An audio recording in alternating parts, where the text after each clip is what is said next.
Hello and welcome to the next episode of the South Yorkshire Women's Football Podcast. I'm your host, Ollie Pallas, joined as always by... Lewis Railton on the podcast again.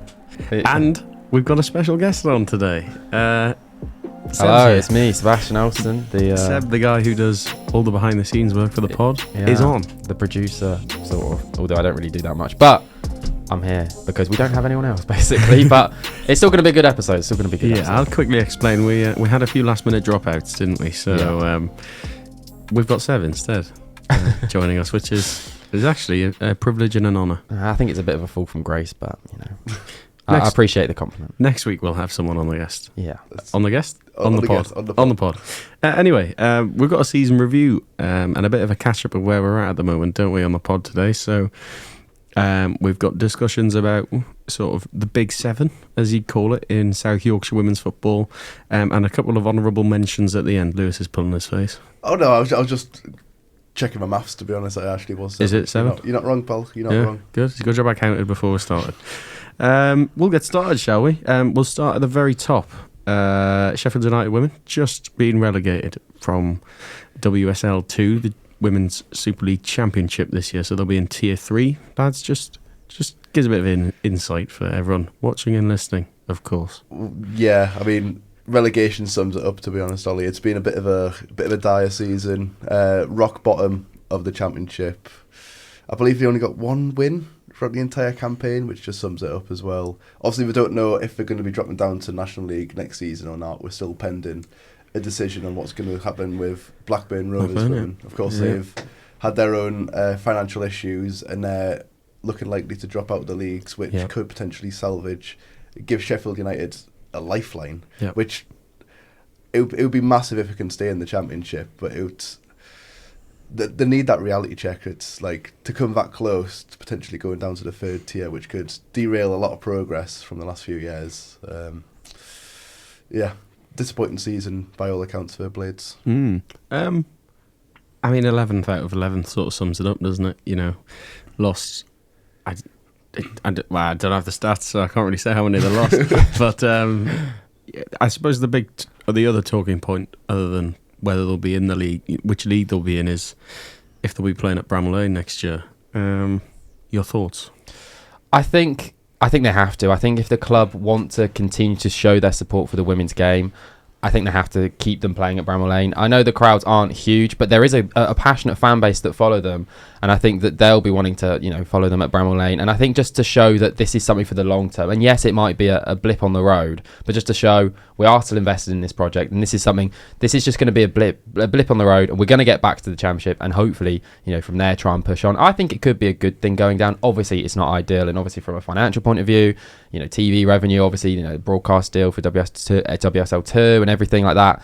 It's not ideal, but it could be good to get a bit of a feel-good factor in the club. If they start winning games and start becoming more of a place where players want to play and have a good feel, a good confidence, if they can keep some of their top players, I think it's going to be difficult. But if they can, and they can get a good run next year, we've seen big teams in the National League before, Newcastle and the like, and they still are, building a project. It's not the end of their project being in that division. You can kick on from there, and I think that I think it could ultimately be a good thing, even if in the short term it is, obviously not great for them. Sorry. I feel like it does entirely depend on where they are going to be next season in terms of the league status. I think being the Championship, there's a lot more reason to keep them at Bramall Lane.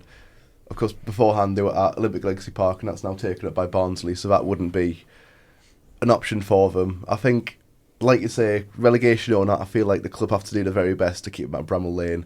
Last season, 2023-24 season, there was a lot going on in the club. They ended up doing really well, sort of promoting the women's team, ended up getting 11,000 in there for one game, I believe. I think that was last season. Just absolutely incredible. There needs to be a lot more of that again this season. Of course, it's difficult to do that when the results have been as they have been, but yeah, will be very important to make sure they stay in Bramall Lane next season, just for the future of the club and to keep it on that upwards trajectory. There's a couple of big tests, I think, for Sheffield United women, because there's quite a few big clubs. Barnsley women are now just one tier below them, and they seem to be rising. Obviously, we spoke to Steve, if you missed it, check it out. There's 2 parts to that episode, but we spoke to Stephen, their ambitions obviously for next year to get promoted. And also there's a big test for the new owners as well. You know, something else happened over the weekend, which is, you know, a big test as well, which we won't dabble into. One person on the pod is absolutely delighted that they lost. But yeah, a big test for the owners to invest financially, I think, because there's 2 sides to that club. So it's all well and good investing in the men's game, but if the women are going to get back into Tier 2 and hopefully into the Premiership, then they need a proper structure and proper investment, don't they? So the last thing they want is the women's game to run ahead of them. They need to. There's a lot of changes. Of course, the WSL 2 is coming in. Absolutely incredible rebrand. I can't wait for it. But there's a lot of changes happening, and there's a lot more coming to play. I think every team in the WSL 2 is going to have to be professional next season. Something that will require more financial outlay from the club, and we know the owners have the capital for that. It's just, will they actually make the correct decision with that if they do stay in the WSL 2? Yeah. A lot of uncertainty, but stay tuned on the SYWF website for all the latest news. Go plug that, wasn't it? That's good. Barnsley women then, we've touched on them a little bit there. It's almost my area of expertise, this. I don't know how many times I've spoken and interviewed Steve. Finished 6th in the FA Women's National League Division 1 Midlands, a bit of a long Bit of a mouthful. competition name. Yeah, finished 6th. I mean, speaking to Steve, as we just talked about, he obviously has an ambition for promotion. There's a lot of things going on behind the scenes about a potential new ground. That's on the YouTube channel. Yeah, so their season, how would you both, or one of you, how would you review it? I think it's one where it's again consolidating their place in the league, in the tier.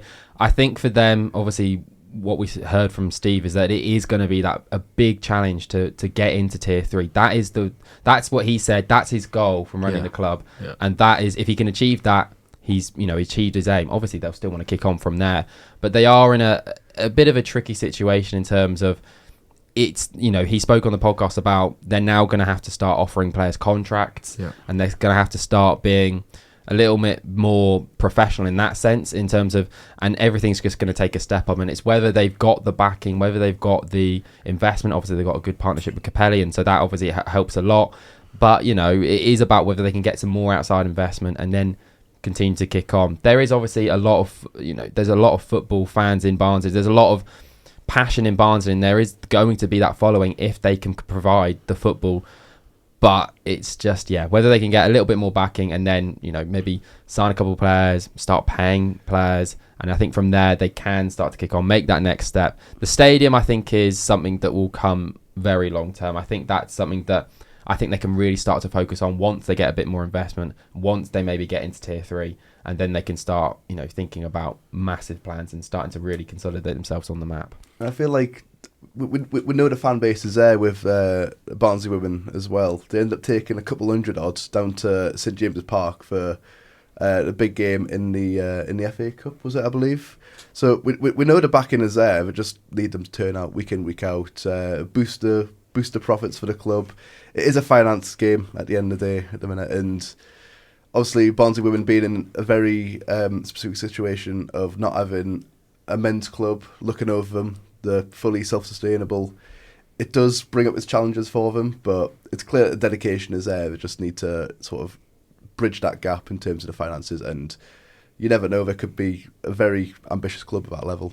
I suppose there's a model there sort of for them to go by in London City Lionesses, who are another independent club, obviously in a completely different region to what we're focusing on here, but they've just been promoted into WSL 1. So, if that's anything to go by, I know they've probably got a properly sound structure, and based on what Steve said, they've obviously got quite a lot of American investment, but if that's anything to go by, then it does just prove that independent clubs can have a sort of pathway to the very top. So, keep an eye on Barnsley women. It's something definitely to aspire to. I think they've sort of taken everyone by surprise, London City, in recent years, and obviously they're going to be in the WSL next season, which is absolutely massive for them. The amount of off the field changes that have been happening, the club's just been growing and growing. They do get a bit of a hand up based on the fact that they are based in London. I feel like that. Course, yeah. That obviously, not to say anything about Barnsley, but there's not as much of a pull of bringing players to Barnsley as there is to London. Yeah. But it just shows that it is really possible for them. Absolutely. The other Barnsley team, Barnsley FC women. They won't like that, saying the other Barnsley team. The league system really confuses me. Are they in the league above Barnsley? So they're both in Tier 4, but Barnsley FC women are in National League Division 1 North. Barnsley Women FC are in National League Division 1 Midlands. If we're going to be honest, the North is a slightly more difficult league than the Midlands, but the way to decide who's in which one is basically just roll a dice. Oh, they're in there, they're in there. Because Barnsley FC women are situated in Barnsley, whilst Barnsley Women FC are in Midlands League. That's why there's a change there. So, yeah. Very, very confusing and a bit boring, to be honest. I'm still confused.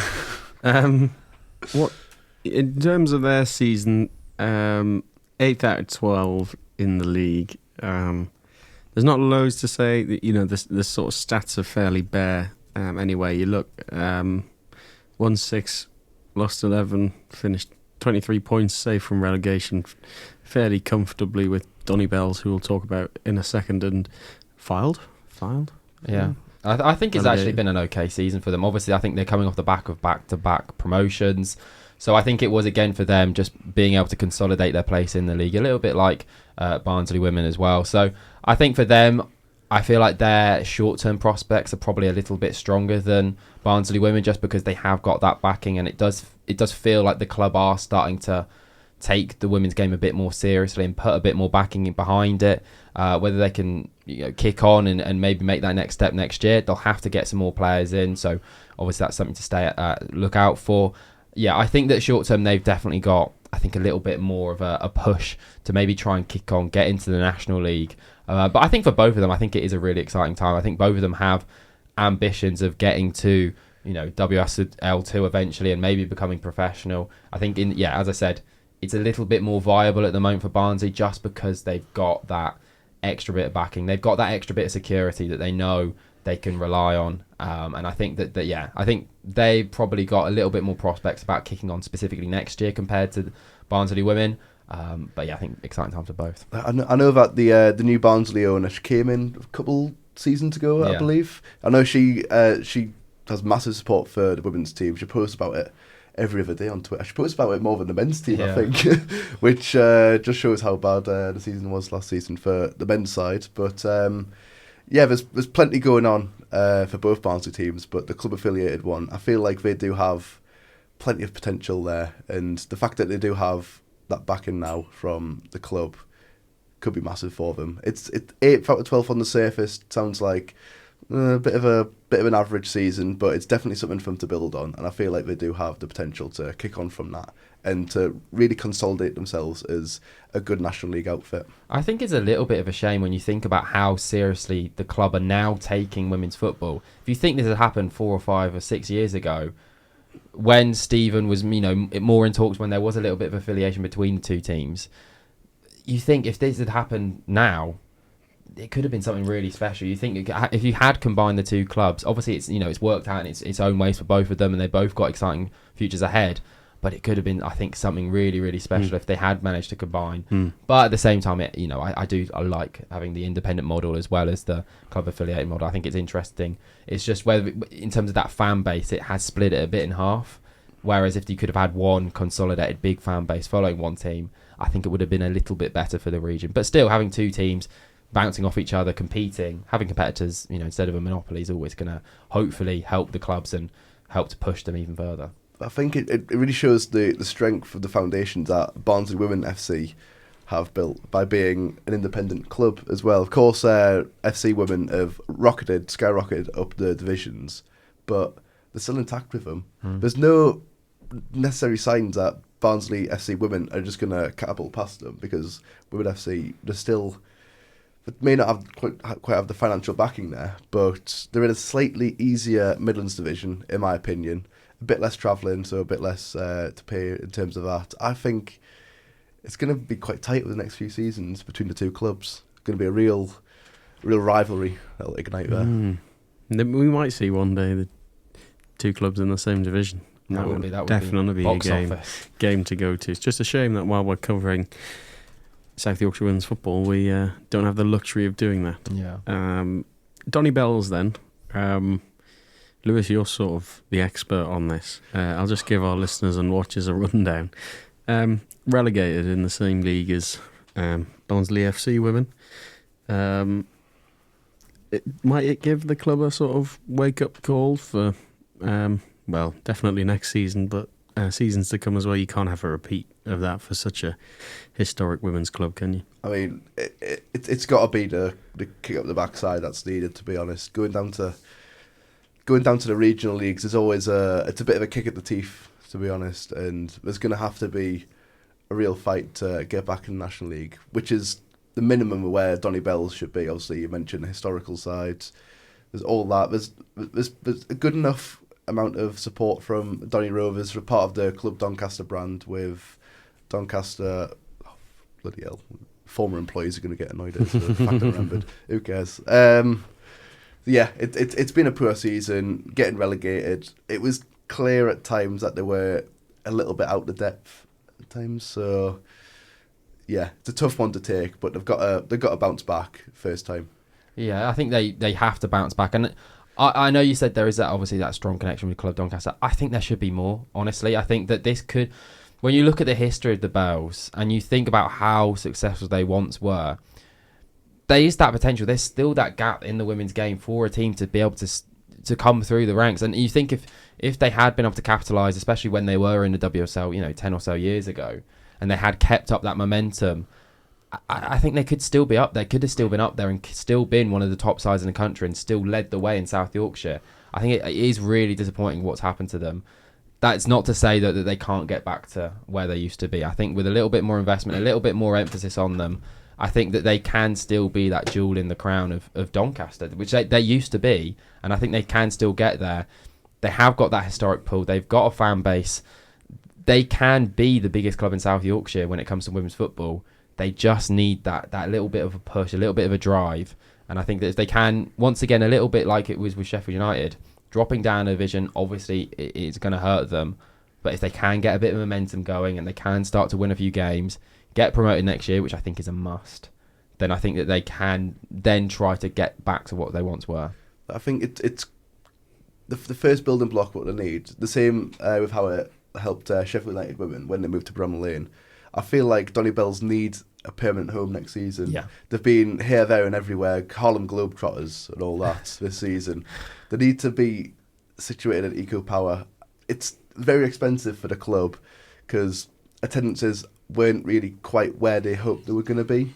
Obviously that comes into the fact that results were also subpar this season. But it's going to be quite a significant financial outlay for them, but I feel like that's just something you just got to do. Yeah. You can't have such a prized asset of one of the most successful women's teams of all time going down to Tier 5, turning a blind eye to it. There needs to be a lot more done by the club, in my opinion, to really promote it. They need to get them into Eco Power. They need to be getting... I feel like there's the potential of getting 4-figure crowds to support Donny Bells. Yeah. £5 tickets, get them in. Some sort of joint season ticket with the men's team. Obviously, Donny Rovers are doing really well, just being promoted to the 3rd tier. I feel like it's an avenue that they really need to explore a lot more. Definitely. And how much of an impact do you think players moving on will have on the club as well? It's almost like getting relegated in any circumstance is almost like it's a big reset, isn't it? So, some of their better players, their outstanding players are going to move on. How do they sort of fill the gaps, find replacements, and sort of attract players into the regional leagues?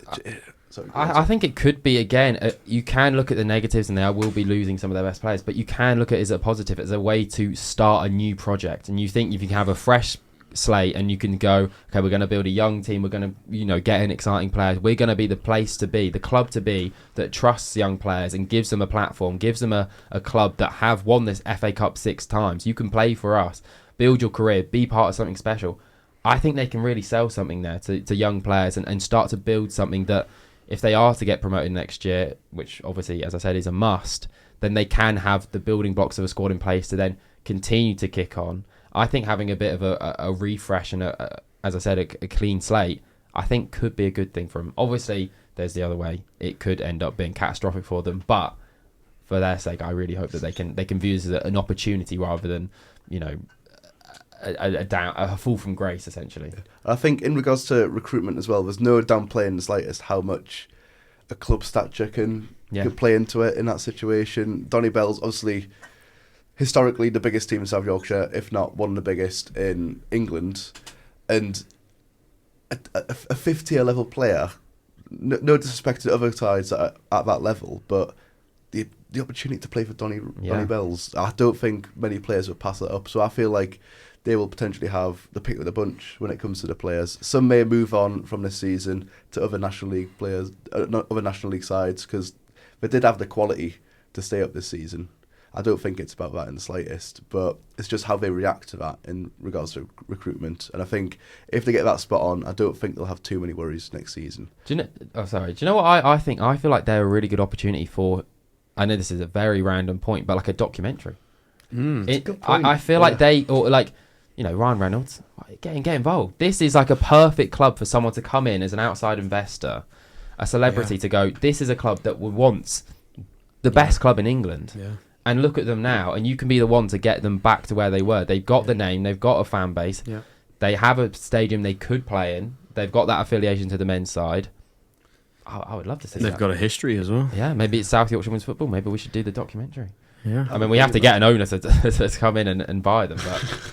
Coming soon to a YouTube channel near you. Yeah, Netflix get the... I mean, on our YouTube interview with Steve Malik, he obviously mentioned that he knows a couple Saudis. So any Saudi celebrities or something like that? Saudis in Doncaster. Okay, Sheffield FC. Where to start? There's quite a successful season, it's safe to say. Beat Chesterfield Ladies and Rotherham United to then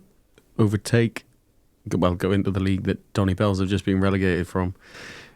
Rotherham, who we'll talk about in a second, were defeated in the League Cup final a couple of weeks ago, start of the month. Just give us an overview of Sheffield FC's season. Yeah, I mean, obviously doing the double can't get too much better than that, to be honest. It's in the league, it ended up being quite tight. We didn't get off to an incredible start of the season. Then Graham Abercrombie came in. He ended up just making the defence, solid, conceded barely any goals, and that just made the difference towards the end. They had a few late games against Rotherham United and Chesterfield in the league. Ended up getting clean sheets against both. I believe they both ended in 0-0. I think played Chesterfield twice and they beat them 1-0, and that was the game that ended up clinching the title for them. It's just been a brilliant season. It's always difficult to come down from National League and have to respond, as we're talking about what Donny Bells have to do next season. But Sheffield FC have shown that it's possible. It's been an absolutely scintillating campaign, and that was made even sweeter by the fact that they beat Rotherham in the League Cup final as well. They ended up crashing out the County Cup fairly early on against Brunsmere, who we'll talk about a little bit later on. I feel like that was a bit of a disappointment for them, because in the final we end up playing at New York Stadium this season. Obviously that's a great opportunity to really promote the club, so they'll be hoping to go a couple of steps further in terms of that. But league and the League Cup success can't get too much better than that, can you? No, I think as you said, it is a perfect example of what the Bells need to do next year. And you look at Sheffield FC, they're going to be going into next year full of confidence. Yep. There's not a feel around the club that they're, we dropped down and now, it was down in the dumps or whatever. They have now built a squad that is going to feel so much belief going into next year that they can kick on, that they are in a place where they're in a project now that they can try to get as far up as they can. And I think that is one way. This is the perfect way to respond to relegation, is to kick on and build something from it. Take it as an opportunity to to have a bit of a reset, a bit of a refresh, and Sheffield FC have been the perfect example of that. I mean, they've got the momentum as well, don't they? Yeah. They've been absolutely incredible. And I feel like they're going to add to their ranks as well. I know Graham's mentioned that there's going to be quite a recruitment drive. They're getting a lot of support from the club as well, which is obviously great to see. The fact that the women's team is thriving and a lot of focus has gone to that for the upcoming season. I feel like they're really going to be one to watch out for. It's not going to be a relegation fight in the slightest next season, I don't think. I think they could easily mount a serious challenge. Mm-hmm. I'm not going to say what for, but I'm fairly optimistic for them, to be honest. You've got more insight than we do. We'll wrap all of these into one then. So Rotherham United, who we've talked about, finished third in the end, behind obviously Sheffield FC and Chesterfield Ladies. On 28 points, played 16, won 8, drew 8, only lost 4. I mean, Sheffield FC only lost 1 game all season. I mean, you know, I know we've spoken to Adam. He was, you know, he thought it was going right down to the wire, and it clearly was. And he was pretty disappointed, fairly clearly and visibly. So, yeah, where do they go now? You know, what's their sort of ambition for next season? I think they're in a really good spot. I think that you look at the job that Adam Rawlings has done since he came in. Obviously, came in after the back of a bit of a difficult start, and actually, Sheffield FC showed that you have to pretty much be perfect in the division to be able to get out of it. Yeah. And that start for Rotherham before Adam was in charge, it sort of hampered them. But since he came in, you know, they went from strength to strength. Yeah. They did have one, you know, pretty damaging result against Chesterfield, which was, I think, without that, they could have maybe put a bit more pressure on Sheffield FC. I think even then, I think Sheffield FC just had it a little bit under control. But yeah, I think they showed, especially also, you know, you think of the League Cup final, it was pretty close, obviously only 2-0 in that as well. So I think it was a real positive season for them. They would have obviously loved to get promotion, but I think now they've got a good feel-good factor around them with Adam in charge. I think that, yeah, it's exciting times. I think next year they'll definitely be going for promotion. It just shows how difficult of a division East Midlands Premier is, because one team getting promoted, Sheffield FC, like you say, a near perfect season, only losing 1 game. It's just a massive task for Rotherham. I feel like the foundations are there for them to kick on. They've done really well under Adam this season, but of course, the Chesterfield will be going for that title as well. They've been brilliant, finishing on 33 points this season. So I feel like it could be a bit of a 2-horse race. Of course, we don't know what division Donny Bells will be going into. If they go into the East Midlands, it'll be either that or the North East Regional. But if they go into the East Midlands, and that's going to be that would be a league to watch next year. That battle at the top would be really super exciting to watch. In fairness to Adam as well, it does sound like he's got a really clear vision for driving the club forward. He spoke a lot in that first episode about the future of the club and, you know, ambitions going forward, and also sort of his career, because also in fairness to him, he joined, I think they'd lost a couple of games at the start, hadn't they? So he's actually done a fantastic job. I'm not sure what his record is. It might have been, I think he'd only lost 1 until that cup final, right, so he's lost 2 now, but 1 in the league, and that obviously I think a pretty big result against Chesterfield. But other than that, yeah, I think he's done a really good job, and I think they're in a good position to kick on. And SJR Worksop as well in the same league. They finished slightly further down in 6th. A review of sort of their season, you know, they weren't far. You know, they weren't really close to being relegated or anything. Now, obviously, the amount of teams in this league is shorter compared to others, but a fairly comfortable season. Yeah, it was a tricky one for them. Obviously, got promoted on the last day the year before, and then they started off with a couple of wins, and everyone's thinking, you know, division's easy. You know, we're going to go, you know, back-to-back promotions. Then they lost the next 7 in a row, and it started. You know, they're in a relegation dogfight. One of the teams dropped out of the league, and then there was a bit of confusion about how many teams are actually going to get relegated. So it ended up going down all the way to the last day of the season, even though eventually the FA changed the rules, and they were safe quite comfortably when you look at it. But actually, it ended up going down to the last day of the season. But I think they still had a really solid campaign. Once they managed to get a few more players in as the season went on. I spoke to Lee Scott, and he said they're starting to have a nucleus of a squad that they feel next year He's not going to say, he didn't say that they think they're going to get promoted, but they can consolidate once again and then just start to continue to build the foundations for a team that will eventually, hopefully, put everything in place to have a push. So, and obviously they won the league plate as well. So obviously, yeah, they weren't in the League Cup, lost to Leicester in the first round, which was a pretty difficult draw to get first round. But yeah, won the league plate, 6th place finish. I think they're in a good spot and they're carrying momentum into next year as well. So I think, yeah, a decent first year in the league for them. I feel like one thing that's apparent talking about all teams before Worksop is a lot of sleeping giants, a lot sort of not reaching their full potential. I feel like Worksop are one of the few that have managed to do that over the past couple of years. I mean, we're talking about a side that are in the premier of the regional divisions, fighting against the likes of Sheffield FC, Rotherham United, Chesterfield.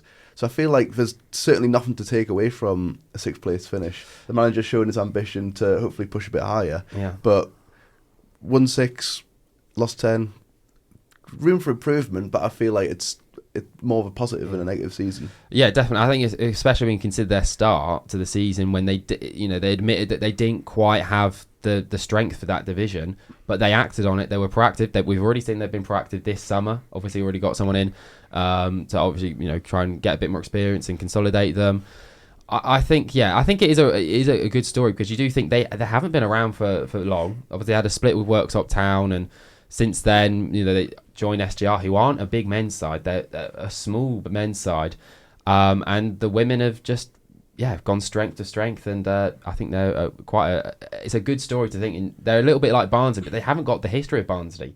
Barnsley women have been around for a long time.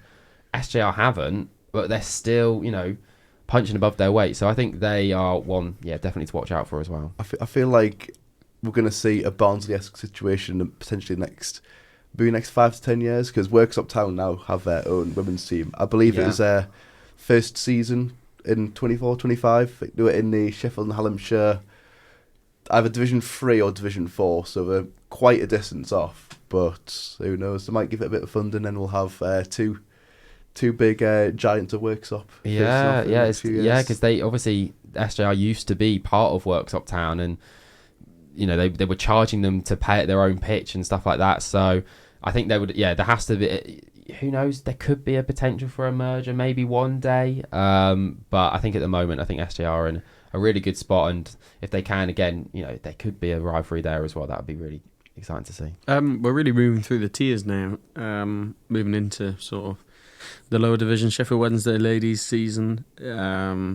It's fairly smooth sailing. That promoted last year, weren't they? So it's their first season in what division? It's so confusing. So we got promoted last season from Sheffield and Hallamshire Women and Girls League Division 1.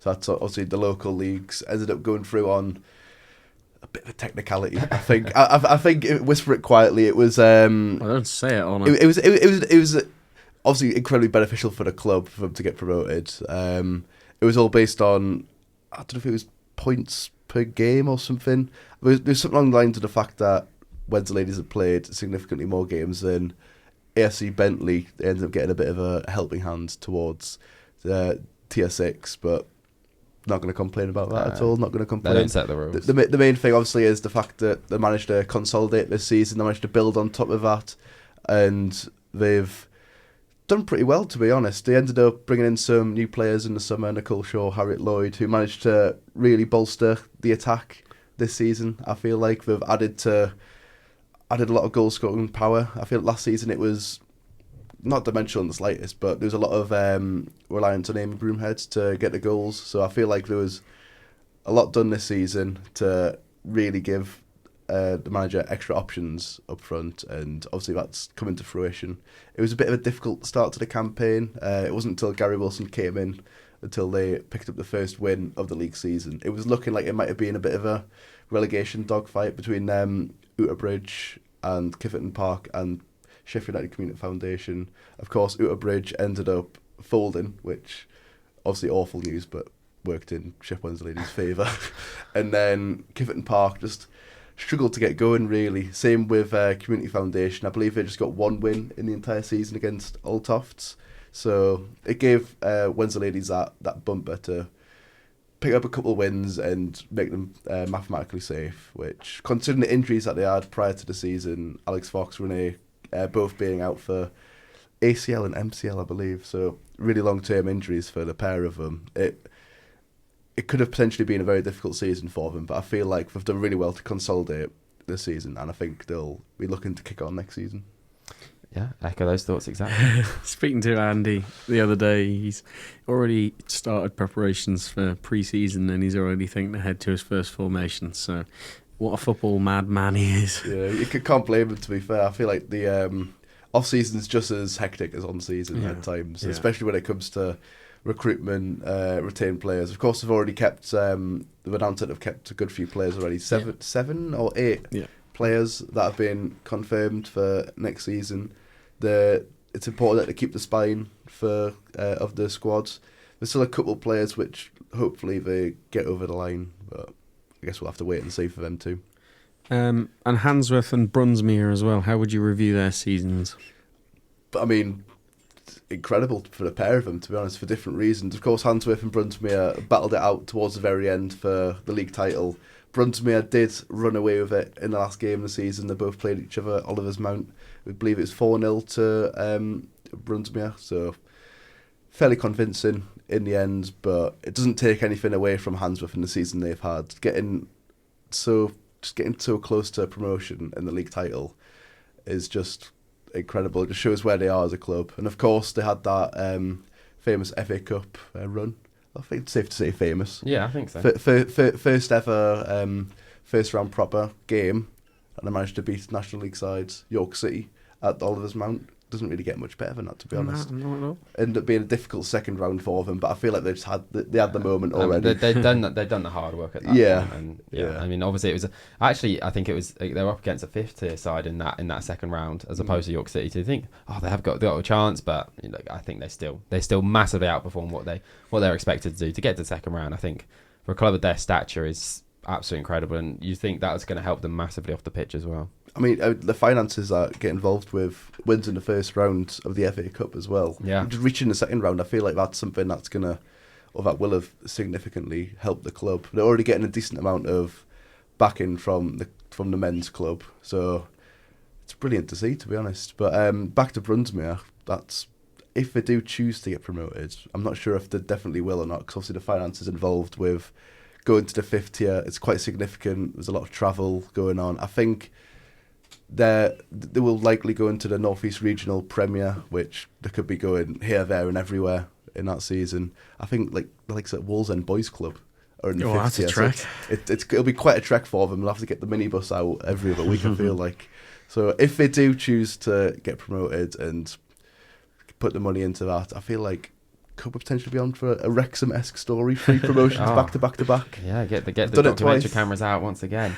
I think even if they don't choose to get promoted again, it's not the end of the world, and it doesn't show that the club aren't fully backing them. I think it just shows that look, you just need another year to then build once again and consolidate, because everything's happened so quickly for them that they do maybe just need an extra year. And obviously it's a bit disappointing. You'd love to see them up, take that promotion, but I don't think it's the end of the world. I don't think they should view it as we didn't even choose to get promoted.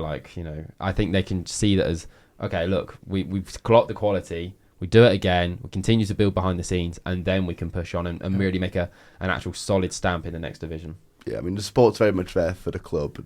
To get from the 7th to 5th tier, it's just an incredible feat for them, to be honest. They ended up getting a good few players in the 7th tier, so in the 23-24 season, if we're going to be honest, it was ridiculous the fact that they were in that league with them players. They ended up winning every single game, I think. Or they might have drew the last game, I'm not too sure. Maybe all the players were hungover from the league title celebrations that were confirmed in December or something like that.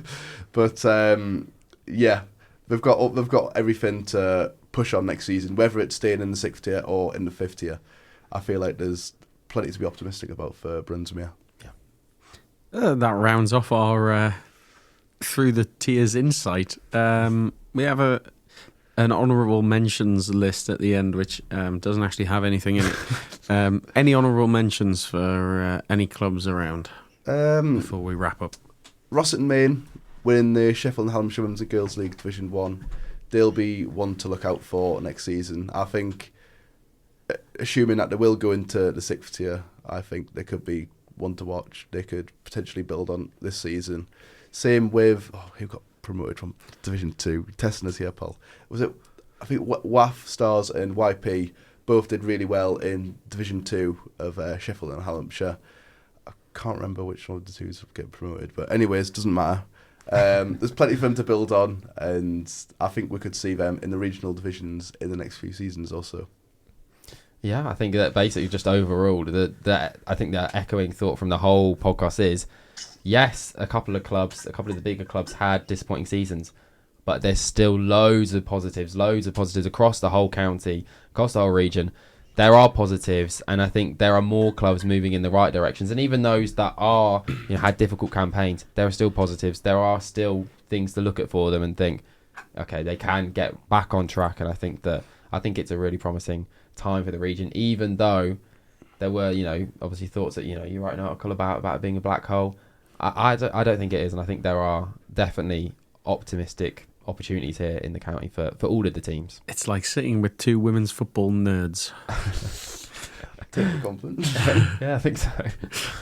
I think that wraps it up. I don't know if either of you have got anything to add. I'd echo everything of what you've just said about, there is a lot of optimism around women's football in the region. That's why we're doing what we're doing, isn't it? So keep an eye out on the website, keep an eye out on our socials. We've got a couple more podcast episodes coming up as well over the next few days, so keep an eye out across everything really. We'll be promoting what we write, what we record, and everything in between now and then. So thank you, Seb. Your first episode, well done. Big round of applause. Thanks for having me on, everyone. It's great to be here. Yeah, thanks for your You sound like it, doesn't you? thanks for such great insight, Lewis. Thanks as always. And we'll see you in the next episode over the coming days. But keep an eye out on social media and the SYWF website. Take care.